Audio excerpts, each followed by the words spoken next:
The SCP Foundation is home to all sorts of things. Humanoid beings, creatures, monsters. I've done a video on a tree. It seems they simply accept all things horrifying. So it's no surprise this SCP was created. Also known as the Swamp Woman, this SCP's history is quite heartbreaking, yet her backstory doesn't take away from how terrifying she would be to stumble upon. What's going on, guys? Jared Bronstein here, and once again, we'll be talking about the SCP Foundation here on Life's Biggest Questions. More specifically, we'll be exploring what if SCP-811 was real. As always, I'll be replying to some comments from a previous video, and make sure you hit that subscribe button as well as the bell icon to never miss a video. Also, be sure to drop some comments below with other SCPs you'd like us to cover, but for now we need to get into exploring SCP-811. Standing at about 5'6" and just under 100 pounds, SCP-811, also known as AA, resembles that of a disproportionate woman. With long, thin limbs and a bloated stomach, AA looks like someone that would be given the nickname Swamp Woman. With rugged-looking green skin and oily black hair, AA looks as if she could be partially human and partially monster. Her skin produces a clear green tinted mucus with minor adhesive properties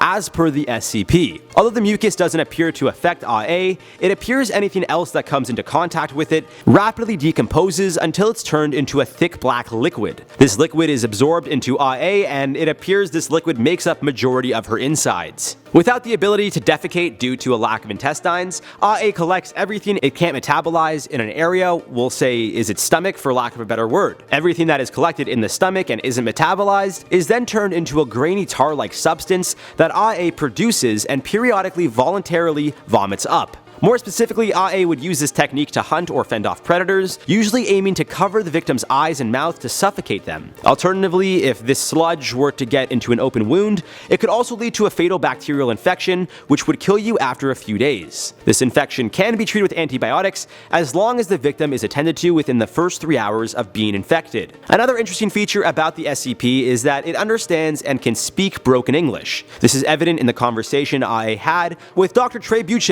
and his junior lab assistant, Wachtel. AA explains how before she was being held by the SCP Foundation, she was taken by a man much bigger than her. She goes on to explain how she was stabbed in the elbow with a needle, started throwing up red stuff, which is presumably blood, and then she ate this man. Following her explaining these events, Wachtel got sick, AA got scared, and the conversation officially ended when she returned into her enclosure. Based on this conversation and the fact that AA can speak broken English, it's clear that SCP-811 was once human, and whatever was injected into her transformed her into this woman-like swamp creature of sorts. It's not clear why she was abducted or what it was that she was injected with, but one thing is for sure, it was against her own will. She's not an aggressive creature by any means and seems to get scared the way a child would when someone reacts in a way she doesn't understand. So what does it mean if she's real? Well, it'd be incredibly scary. Not so much the fact that she exists, but more so what happened to her. She's an experiment gone wrong. Sort of. Although it's unclear who the man was that abducted her or what it was that was injected into her, one thing is for sure, she's a mutant. Now, I'm not talking about a mutant like X-Men, and there's all different kinds of these naturally born superhumans popping up all over the world. But whatever it was this poor girl was injected with completely changed her biology,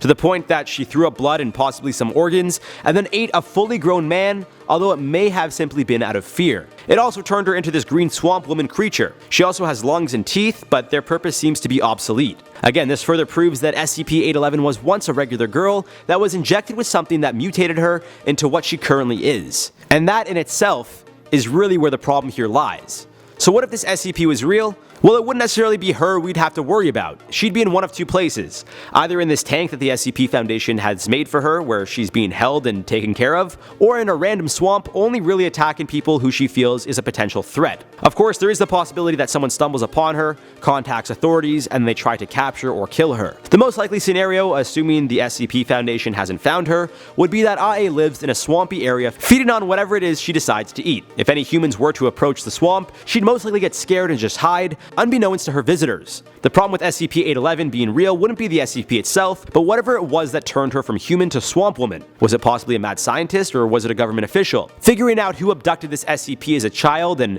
what she was injected with would be the real problem here. Is the government testing mutant gene crossing with regular children or unsuspecting citizens? That's a scary thought in itself. More so the fact that there is a substance that, when injected, completely changes your biology without killing you. That is what is so terrifying about this SCP. Not what she is, but what happened happened to her. Now, if you've been a fan of the channel, you'll know I normally end our videos by saying this isn't a concern of ours because the SCP isn't real or this fictional character exists just in that world. However, this time around, I can't say for sure whether or not the government is doing some shady stuff behind the scenes. Not to say they're abducting children and injecting them with needles, turning them into mutants, but I don't know for sure. Here we are all so focused on aliens at Area 51 when in reality we may be looking for all the wrong answers. As always, I love hearing from you guys, so drop me some comments below with your thoughts on this SCP and the whole backstory regarding her. How would you feel if mutants were real? Again, not like X-Men, but just regular people who were injected with a substance and completely changed physically. Let me know below, but for now, of course, we gotta reply to some comments. So in the video, what if World War III happened today? Dragon Master 360 said, World War III, unlikely to happen, me, but the chance is not zero. I mean, technically nothing's impossible, but I would bet you $1 million that it doesn't happen. I don't think we're going to have another world war.